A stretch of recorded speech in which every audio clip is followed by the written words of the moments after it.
Students असी political science 12th class 6th chapter मार्क्सवाद study कर रहे हैं। तो असी लास्ट टॉपिक ये इतिहासिक भौतिकवाद हिस्टोरिकल मटीरियलिज्म ਜਾਂ इतिहास की भौतिकवादी व्याख्या ये पढ़न जा रहे हैं। आप इस टॉपिक में पहला जो मार्क्सवाद बारे वो सिद्धांत पढ़ रहे थे उत्थे भी इनू एक हैडिंग के तौर पर पढ़िया सीगा। हुण असीं इस चीज़ को अगे डिटेल दे विच पढ़ांगे। भौतिकवाद मटीरियलिज्म भाव जिन्हों असीं आर्थिकवाद भी कह सकते हैं, जिहदे विच असीं आर्थिकता की गल करते हैं। साडे धन दौलत जमीन जायदाद ये सारा कुछ भौतिकवाद 'च ही आउंदा वा। जिन्ने भी पदार्थ आ जिहड़े असीं पैसे ना धन दौलत ना खरीदते हैं वो सारे पदार्थ आ भौतिकवाद है। जमीन जायदाद धन दौलत ठीक है।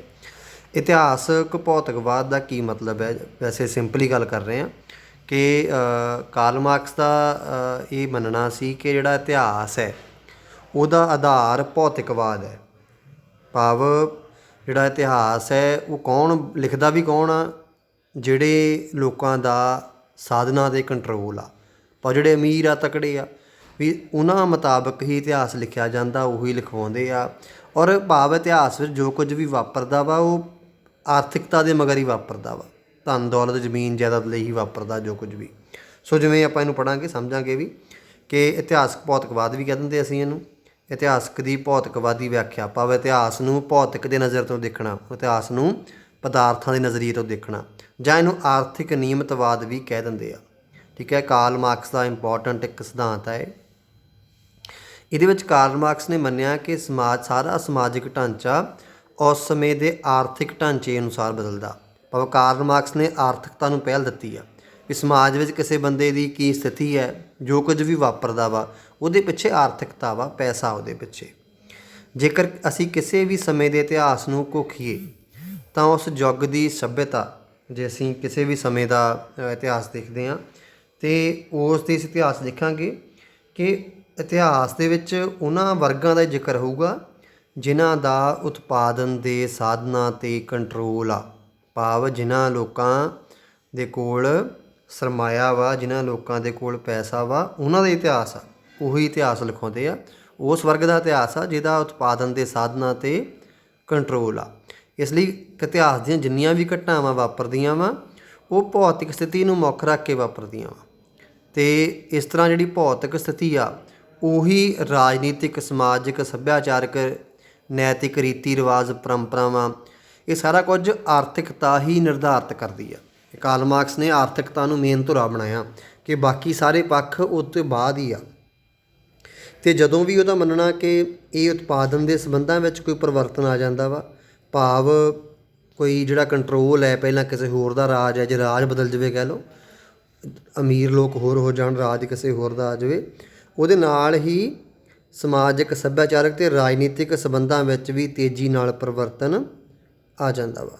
और वो कहता कार्ल मार्क्स कि इंसान की समाज में की स्थिति है ना वो भी आर्थिकता पर निर्भर करती है, भी आर्थिक तौर पर वो कितना क अमीर आ जां गरीब आ। सो इतिहास नूं उन्हें आर्थिकता नज़रिए देख लिया भी इतिहास भी घटनावां भी उही वापरदियां उहदे मुताबिक जिमें जिमें आर्थिकता चेंज होंदी है। तो उन्होंने लिखाउंदा भी उही है जिहदा उन्हां ते आर्थिकता ते कंट्रोल है, उहदे पक्ष तो ही इतिहास लिखिया जांदा वा।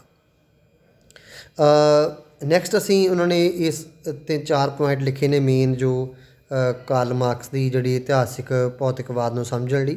एक तो है कि समाजिक परिवर्तन अचानक नहीं आउंदे, सगों ये कुछ विशेष स्थितियां का नतीजा हुंदे आ।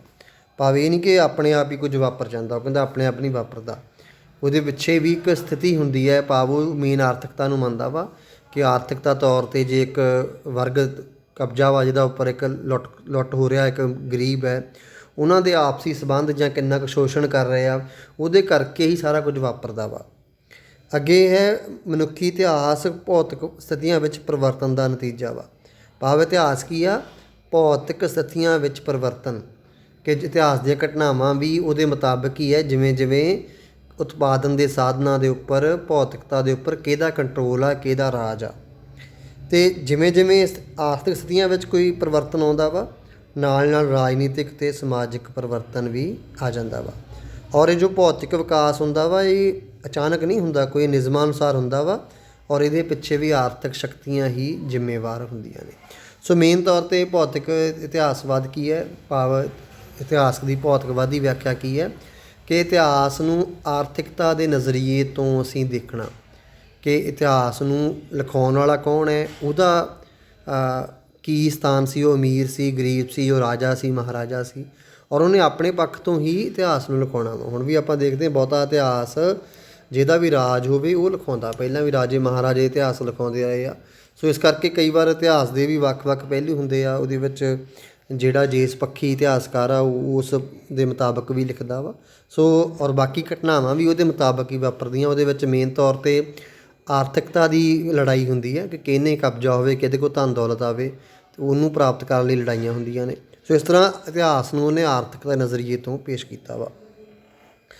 ਸਮਾਜਿਕ ਵਿਕਾਸ ਦੀਆਂ ਅਵਸਥਾਵਾਂ ਉਹਨੇ ਪੇਸ਼ ਕੀਤੀਆਂ ਆਰਥਿਕਤਾ ਦੇ ਅਨੁਸਾਰ, ਵੀ ਜਿਹੜਾ ਇਤਿਹਾਸ ਦੇ ਵਿੱਚ ਕਿਹੜੀਆਂ ਅਵਸਥਾ ਦੇ ਵਿੱਚੋਂ ਸਮਾਜ ਲੰਘਿਆ ਵਾ ਔਰ ਉਹਦੀ ਆਰਥਿਕਤਾ ਦੀ ਕੀ ਵਿਆਖਿਆ ਵਾ।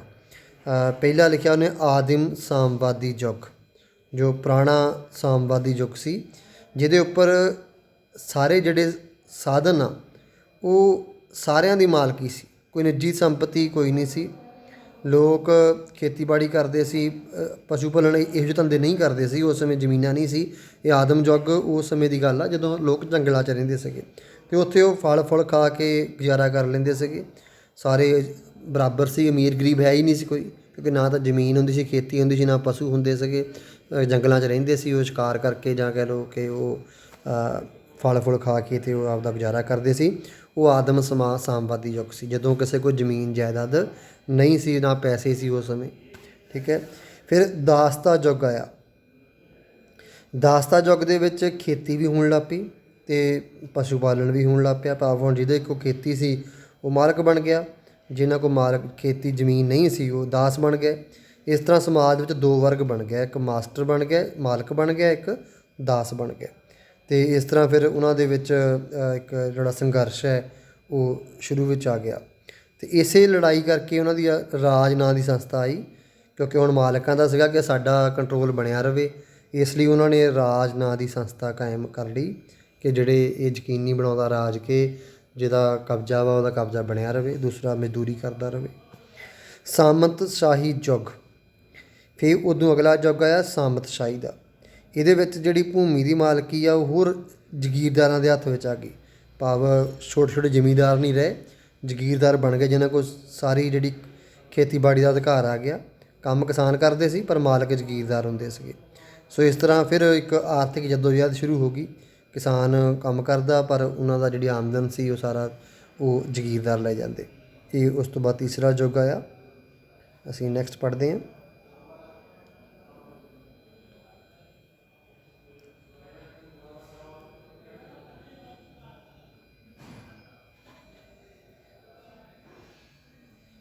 ਨੈਕਸਟ ਹੈ ਪੂੰਜੀਵਾਦ ਦਾ ਯੁੱਗ।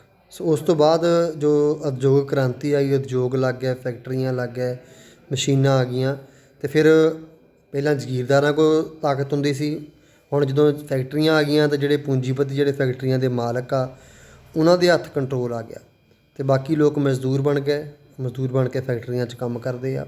ਇਸ ਤਰ੍ਹਾਂ ਜਿਹੜਾ ਉਹ ਪੂੰਜੀਵਾਦ ਦੇ ਵਿੱਚ ਮਜ਼ਦੂਰਾਂ ਦਾ ਸ਼ੋਸ਼ਣ ਹੋ ਰਿਹਾ ਵਾ। ਸਮਾਜਿਕ ਕ੍ਰਾਂਤੀ ਅਤੇ ਸਮਾਜਵਾਦੀ ਸਮਾਜ ਦੀ ਸਥਾਪਨਾ। ਮਾਰਕਸਵਾਦ ਦਾ ਵਿਚਾਰ ਆ ਵੀ ਜਿਵੇਂ ਜਿਵੇਂ ਪੂੰਜੀਵਾਦ ਵਧੂਗਾ ਮਜ਼ਦੂਰਾਂ ਦਾ ਸ਼ੋਸ਼ਣ ਹੋਣਾ ਵਾ, ਮਜ਼ਦੂਰਾਂ ਦੇ ਵਿੱਚ ਚੇਤਨਤਾ ਆਊਗੀ, ਉਹਨਾਂ ਨੂੰ ਗਿਆਨ ਹੋਊਗਾ ਸਾਡਾ ਸ਼ੋਸ਼ਣ ਹੋ ਰਿਹਾ ਵਾ, ਫਿਰ ਉਹ ਇਕੱਠੇ ਹੋ ਕੇ ਕ੍ਰਾਂਤੀ ਕਰਨਗੇ ਔਰ ਉਹਨੂੰ ਉਹ ਮਾਰਕਸਵਾਦੀ ਕ੍ਰਾਂਤੀ ਕਹਿੰਦੇ ਆ, ਸਮਾਜਿਕ ਕ੍ਰਾਂਤੀ।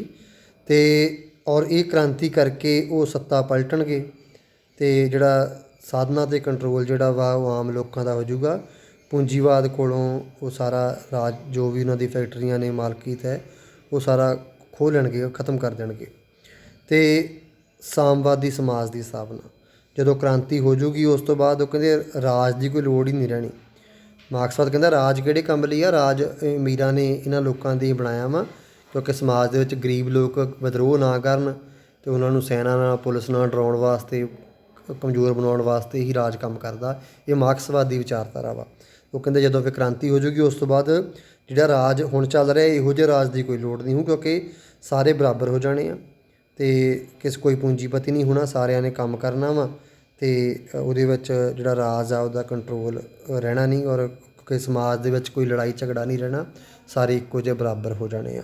ਸੋ ਇਸ ਤਰ੍ਹਾਂ ਉਹਨੇ ਇਹ ਮਾਰਕਸਵਾਦੀ ਇਤਿਹਾਸ ਨੂੰ ਉਹਨੇ ਇਸ ਨਜ਼ਰੀਏ ਤੋਂ ਪੇਸ਼ ਕੀਤਾ ਕਿ ਇਹ ਯੁੱਗ ਦੇ ਵਿੱਚੋਂ ਲੰਘਿਆ, ਔਰ ਮੇਨ ਉਹਨੇ ਆਧਾਰ ਕੀ ਦੇਖੋ ਪੈਸਾ ਹੀ ਆ, ਕਿ ਆਰਥਿਕਤਾ। ਪਹਿਲਾ ਯੁੱਗ ਬਰੋਬਰ ਕਦੇ ਜਦੋਂ ਪੈਸਾ ਹੈ ਹੀ ਨਹੀਂ ਸੀਗਾ, ਫਲ ਫਰੂਟ ਖਾਂਦੇ ਸੀ। ਫਿਰ ਜਿਵੇਂ ਜਿਵੇਂ ਜ਼ਮੀਨ ਜਾਇਦਾਦ ਪਸ਼ੂ ਆ ਗਏ, ਫਿਰ ਉਹ ਇੱਕ ਵਰਗ ਬਣਦੇ ਗਏ, ਫਿਰ ਫੈਕਟਰੀਆਂ ਆ ਗਈਆਂ, ਪੂੰਜੀਵਾਦ ਆ ਗਿਆ। ਹੁਣ ਮਾਰਕਸਵਾਦ ਦਾ ਮੰਗਣਾ ਕਿ ਇਹ ਜਿਵੇਂ ਜਿਵੇਂ ਪੂੰਜੀਵਾਦ ਵਧੂਗਾ ਕ੍ਰਾਂਤੀ ਹੋਊਗੀ, ਕ੍ਰਾਂਤੀ ਤੋਂ ਬਾਅਦ ਸਮਾਜਵਾਦ ਆਊਗਾ। ਇਹ ਮਾਰਕਸਵਾਦੀ ਵਿਚਾਰਧਾਰਾ ਵਾ ਇਤਿਹਾਸ ਦੀ। ਅੱਗੇ ਹੁਣ ਆਪਾਂ ਇਹਦੀ ਇਤਿਹਾਸਕ ਭੌਤਿਕਵਾਦ ਦੀ ਆਲੋਚਨਾ ਵੀ ਹੁੰਦੀ ਆ। ਬਹੁਤ ਸਾਰੇ ਵਿਦਵਾਨ ਇਹਦੀ ਆਲੋਚਨਾ ਕਰਦੇ ਆ ਕਿ ਜਿਹੜੀ ਇਹਨੇ ਇਤਿਹਾਸ ਨੂੰ ਭੌਤਿਕ ਨਜ਼ਰੀਏ ਤੋਂ ਪੇਸ਼ ਕੀਤਾ, ਇਹ ਸਹੀ ਨਹੀਂ ਹੈ। ਉਹਦਾ ਕੀ ਹੈ? ਪਹਿਲਾ ਹੈ ਕਿ ਕੇਵਲ ਆਰਥਿਕ ਤੱਤ ਹੀ ਇਤਿਹਾਸ ਦਾ ਨਿਰਧਾਰਨ ਨਹੀਂ ਕਰਦੇ।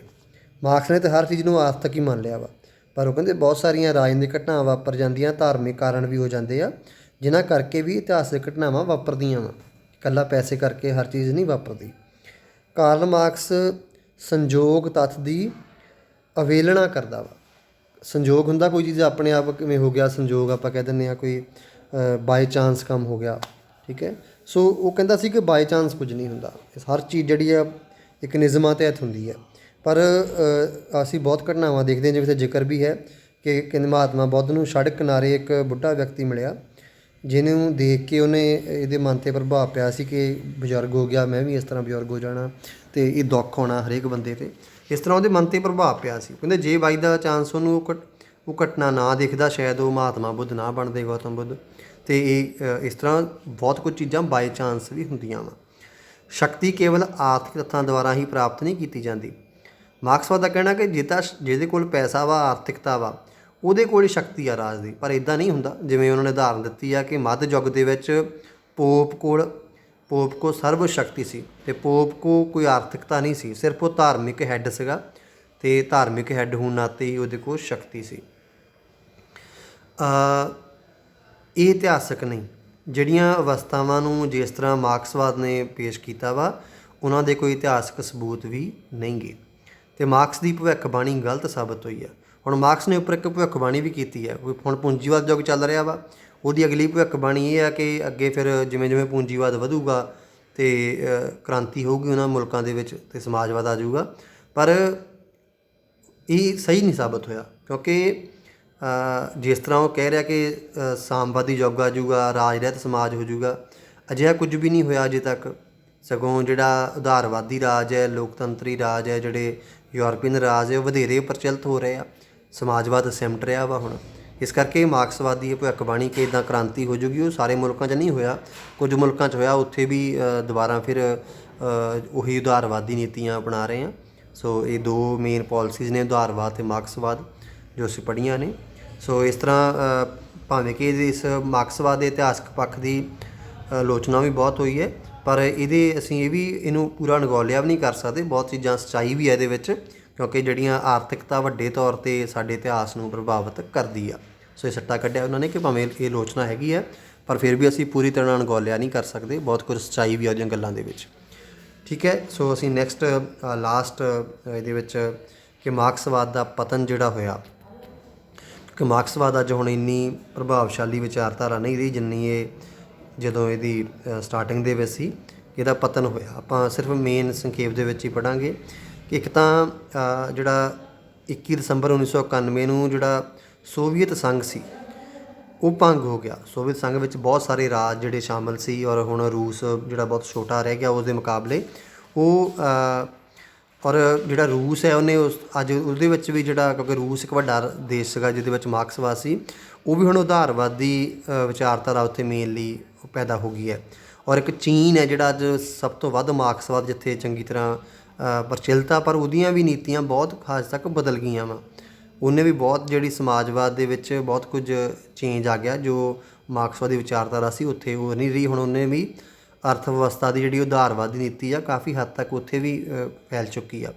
ਸੋ ਇਸ ਤਰ੍ਹਾਂ ਜਿਹੜਾ ਮਾਰਕਸਵਾਦ ਹੈ ਉਹਦਾ ਜਿਹੜਾ ਹੁਣ ਉਹ ਪ੍ਰਭਾਵ ਨਹੀਂ ਰਿਹਾ, ਇਹਦਾ ਪਤਨ ਹੋ ਚੁੱਕਾ ਵਾ। ਬਹੁਤੇ ਮੁਲਕਾਂ ਵਿੱਚ ਇਹ ਆਪਣੇ ਆਪ ਨੂੰ ਫੈਲਾ ਨਹੀਂ ਪਾਇਆ। ਠੀਕ ਹੈ ਬੱਚਿਓ, ਇਹ ਆਪਣਾ ਲੈਸਨ ਕੰਪਲੀਟ ਹੈ। ਇਹਨੂੰ ਪੜ੍ਹਨਾ ਹੈ। ਜੇ ਕੋਈ ਟੌਪਿਕ ਕਲੀਅਰ ਨਾ ਹੋਵੇ ਤੁਸੀਂ ਪੁੱਛ ਲੈਣਾ ਹੈ। Thank you.